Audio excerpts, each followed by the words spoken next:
우리 오늘 같이 함께 읽은 오늘 말씀에서 우리가 읽은 말씀에서 부활하신 주님은 제자들에게 나타나셔서 평강을 주십니다.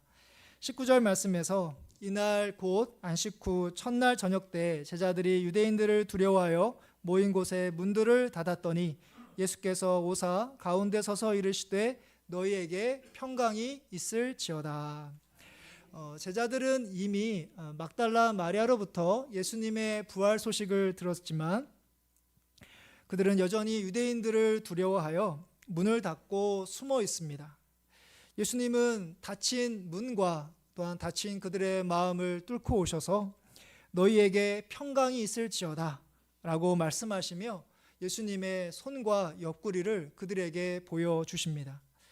예수님의 손과 옆구리는 예수님께서 십자가에서 모든 사람들의 죄를 대속하기 위하여 못 박히신 손과 또한 찔리신 창이 찔린 그곳을 우리에게 보여주고 있습니다. 주님을 본 제자들은 그제서야 기뻐합니다. 두려움이 변하여 그들이 기쁨이 된 것이죠. 두려움이 기쁨이 된 것은 그들 가운데 있는 두려움의 원인을 제거했기 때문이 아닙니다. 바로 유대인으로 인한 두려움보다 바로 부활의 예수님으로 인한 기쁨이 월등히 컸기 때문입니다. 예수님을 믿는 우리에게도 여전히 두려움이 있습니다. 건강, 그리고 가정과 자녀, 그리고 미래에 대한 두려움 등이 바로 그것인데요. 예수님의 부활의 예수님으로 인한 기쁨이 여러분들 가운데 있는 모든 두려움을 덮을 수 있기를 바랍니다. 이를 위하여 기도할 때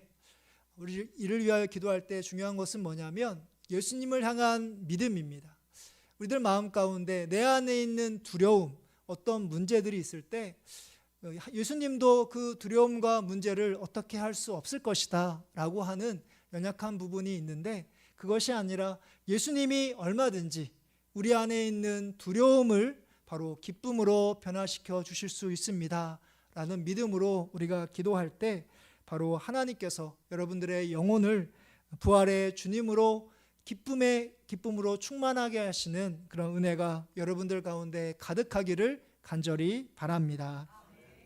이어서 예수님은 또다시 평강을 선포하시며 제자들을 세상에 보내십니다. 예수님은 제자들 개인의 그런 마음에 그런 평안하기 위해서만 오신 것이 아닙니다. 세상에 보냄받은 자로서 예수님처럼 죄를 용서하는 사역을 감당할 때 필요한 평안을 주시기 위해서 바로 제자들에게 나타나십니다. 23절의 말씀을 보면 너희가 누구의 죄든지 사하면 사해질 것이요 누구의 죄든지 그대로 두면 그대로 있으리라 하시니라. 이 말씀의 방점은 앞부분에 있습니다. 너희가 누구의 죄든지 사하면 사여질 것이요. 예수님은 제자들을 세상에 보내셔서 바로 죄 용서의 복음을 그들 가운데 선포하셔서 모든 사람들이 가지고 있는 죄를 예수님께 고백했을 때 바로 제자들처럼 죄 용서의 은혜를 경험하기를 원하시는 것이죠. 그런 사역을 감당하기 위해서 제자들에게 바로 주님의 평안이 절실히 필요합니다. 예수님의 평안은 바로 예수님을 보내신 바로 하나님 아버지로 말미암은 평안입니다. 비록 제자들은 예수님이 십자가에 죽으시고 3일 만에 살아나실 것을 믿지 못했지만 예수님은 실망하지도 또한 실족하지도 않으신 것은 바로 예수님께서 자신에게 주신 십자가라는 하나님의 뜻에 순종했을 때 바로 하나님께서 제자들을 변화시켜 주실 것이다 라는 믿음이 예수님에게 있었기 때문입니다. 다시 말해서 하나님이 제자들을 책임져 주실 거라는 믿음이 있었기 때문에 끝까지 믿음이 없는 제자들이었지만 주님은 평안하신 가운데 끝까지 제자들을 사랑하는 삶을 사실 수 있었다는 사실입니다. 우리들에게 이 주님의 믿음과 평안이 절대적으로 필요합니다. 21절에서 예수님이 너희에게 평강이 있을지어다 라고 말씀하시면서 아버지께서 나를 보내신 것 같이 나도 너희를 보내노라 라고 말씀하십니다. 이 말씀을 우리가 믿고 주님의 제자로 사명을 신실하게 감당하는 것이 중요합니다. 우리는 만나는 사람들에게 부활의 주님을 증거하고 그들의 죄를 용서하신다는 그 복음을 전하기만 하면 됩니다. 그러면 그 결과는 예수님께서 다 알아서 감당해 주십니다. 책임져 주십니다. 우리가 복음을 전하는 사명을 감당하지 않는 것이 문제이지, 복음을 듣는 사람이 우리가 예수님의 복음을 전했을 때 그들이 복음을 받아들일지 또한 믿을지 믿지 않을지는 바로 우리에게 달려 있지 않다는 겁니다. 그래서 우리의 마음이 평안할 수 있는 것이죠. 우리의 삶과 신앙의 모든 부분의 주인은 예수님이십니다. 우리는 예수님의 말씀과 삶에 초점을 맞추고 또한 순종하며 살아가기만 한다면 이후의 열매와 결과는 주님의 몫입니다. 우리를 믿게 하시고 또한 세상으로 보내신 그 예수님이 우리와 함께 하시고 우리의 삶을 선하게 인도해 주시고 또한 책임져 주실 거다. 우리가 주님의 사명에 그 순종하기만 한다면 예수님께서 그 결과는 책임져 주실 것이다 라는 그 믿음으로 우리가 마음이 평안한 가운데 바로 주의 사명을 끝까지 감당하시는 여러분들 되시기를 간절히 바랍니다. 예수님은 오늘 말씀에서 부활을 의심하는 도마에게 믿음 없는 자가 되지 말고 믿는 자가 되라고 말씀하십니다. 27절에서 도마에게 이르시되 내 손가락을 이리 내밀어 내 손을 보고 내 손을 내밀어 내 옆구리에 넣어보라. 그리하여 믿음 없는 자가 되지 말고 믿는 자가 되라 말씀하십니다. 부활하신 예수님에 대한 내용 중에 24절부터 29절까지 바로 도마에 대한 내용이 나와 있습니다. 그 가운데 24절부터 25절에는 도마가 어떤 사람인지 우리에게 소개해 주고 있는데요. 먼저 도마는 예수님의 12제자 중에 한 사람입니다. 그리고 도마는 부활하신 예수님이 제자들에게 나타나셨을 때 그 자리에 없었던 사람들입니다. 또한 부활하신 예수님을 먼저 만난 제자들이 예수님이 부활하셨습니다 라고 그렇게 전했지만 믿지 못했던 사람이 바로 도마입니다. 25절의 말씀을 다시 우리가 보면 다른 제자들이 그에게 이르되 우리가 주를 보았노라 하니 도마가 이르되 내가 그의 손에 못자국을 보며 내 손가락을 그 못자국에 넣으며 내 손을 그 옆구리에 넣어보지 않고는 믿지 아니하겠노라 하니라. 아무리 제자들이 예수님이 부활했다라고 도마에게 말하더라도 자신이 직접 눈으로 보고 손으로 만져보아야지만 내가 부활하신 예수님을 믿겠다 한 사람이 바로 도마입니다. 이렇게 도마와 다른 제자들과의 대화가 있은 후에 8일이 지난 후에 바로 도마가 제자들과 함께 있을 때 부활하신 예수님께서 다시 찾아오십니다.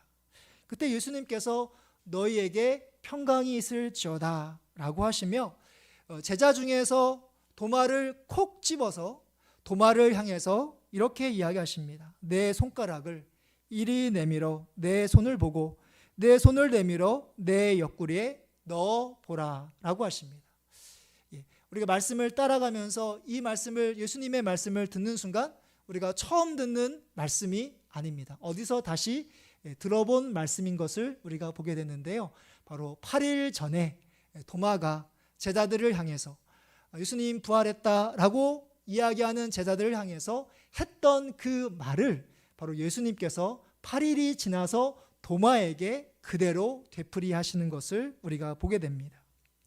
도마와 제자들이 대화를 나눌 때 부활의 주님이 계시지 않은 줄 알았는데 예수님은 이미 도마가 말하지 않아도 도마의 마음을 이미 알고 계셨다는 사실입니다. 그런 도마를 향해서 예수님께서 네가 어떻게 나를 믿지 못하느냐 책망하시는 것이 아니라 도마의 그 마음을, 믿음을 존중하시고 그가 부활의 주님을 믿을 수 있도록 배려하고 인도하십니다. 여러분들 가운데 예수님이 여러분들을 위해서 십자가에 달려 죽으신 것을 믿으면서도 부활의 주님을 믿기 힘들어하는 분들이 계실 줄 압니다. 사도 바울이 고린도전서 15장에서 예수님께서 바로 부활의 첫 열매가 되셨다라고 말씀한 적이 있습니다. 그러니까 예수님께서 부활하시기 전에도 또한 예수님께서 부활하신 후에도 예수님처럼 죽은 다음에 다시 살아난 존재가 한 사람도 없다는 사실입니다.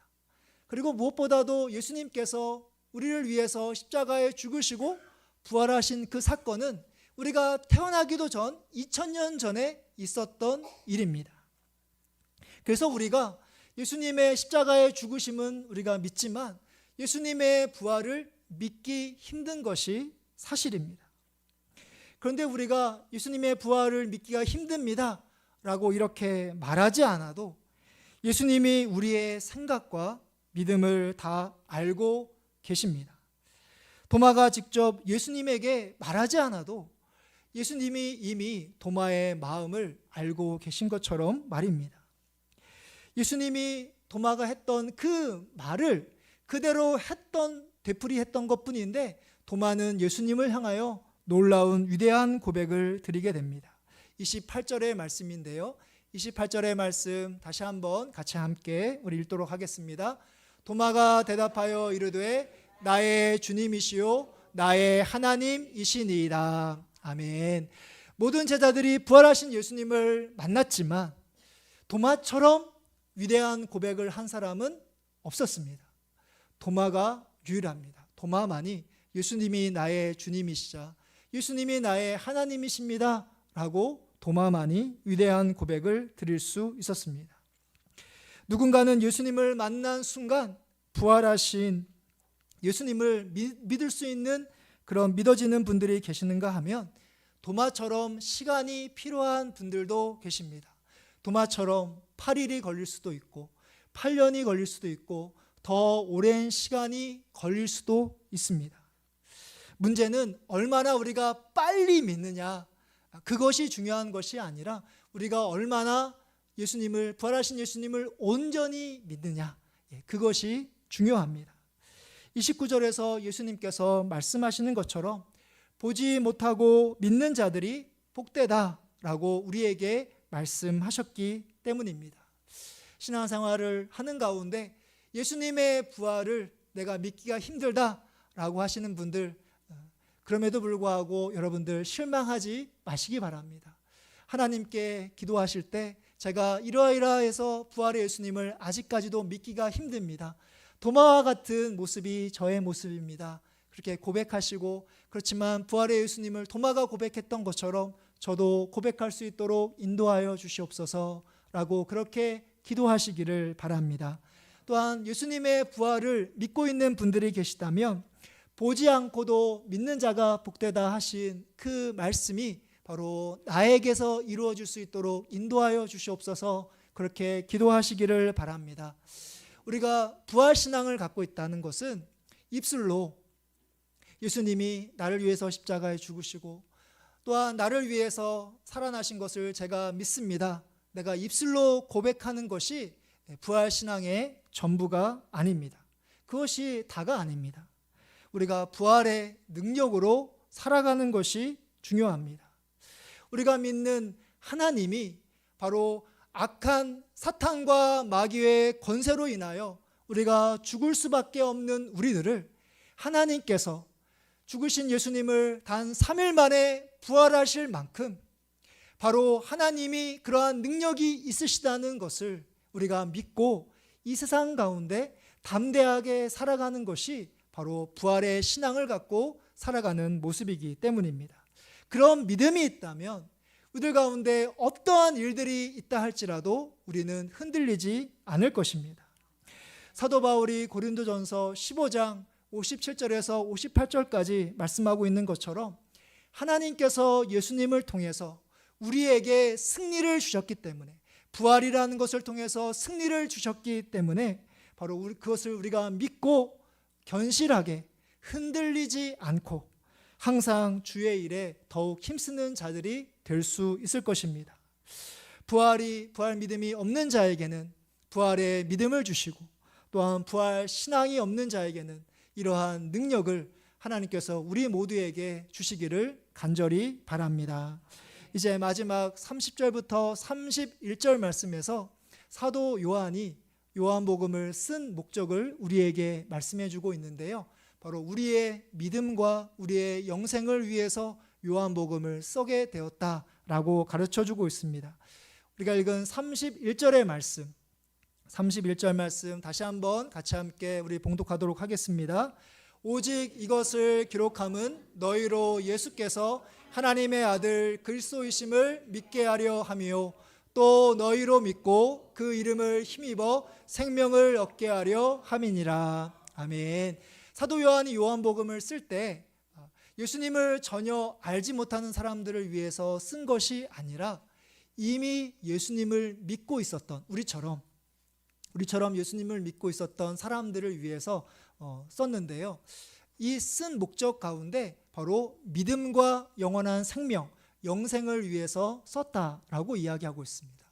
그러니까 이 요한복음을 받는 사람들과 우리들이 예수님을 이미 구주로 믿고 있지만, 우리가 영생을 믿고 있지만 그 믿음이 아직 온전하지 않다라는 사실입니다. 우리가 예수님을 구주로 믿고 있지만 아직까지 예수님의 그 믿음, 그 예수님의 믿음의 경지 수준까지 오르지 않았기 때문에 바로 사도 요한이 요한복음을 통해서 우리의 믿음이 더 성장할 수 있도록, 성숙할 수 있도록 썼다는 사실입니다. 제가 묵상집으로 즐겨 읽는 책 가운데 주님은 나의 최고봉이라는 책이 있는데요, 그 책에서 우리의 믿음에 대해서 이렇게 이야기하고 있습니다. 우리의 믿음은 진실한 것이지만 아직 흔들림이 없는 영구한 믿음은 아닙니다. 우리의 믿음은 진실하지만 아직 흔들림이 없는 영구한 온전한 믿음은 아닙니다 라고 우리에게 가르쳐 주고 있습니다. 오늘 말씀을 마무리하려고 합니다. 우리는 지난 고난주간을 보냈고 또다시 부활주일을 하나님께서 우리에게 허락해 주셔서 하나님을 예배하고 있습니다. 작년과 비교했을 때 크게 색다른 그런 예배와 기도회가 아니라 할지라도 하나님께서 우리에게 은혜를 주시고자 주신 그런 시간들이었음을 다시 한번 고백하게 됩니다.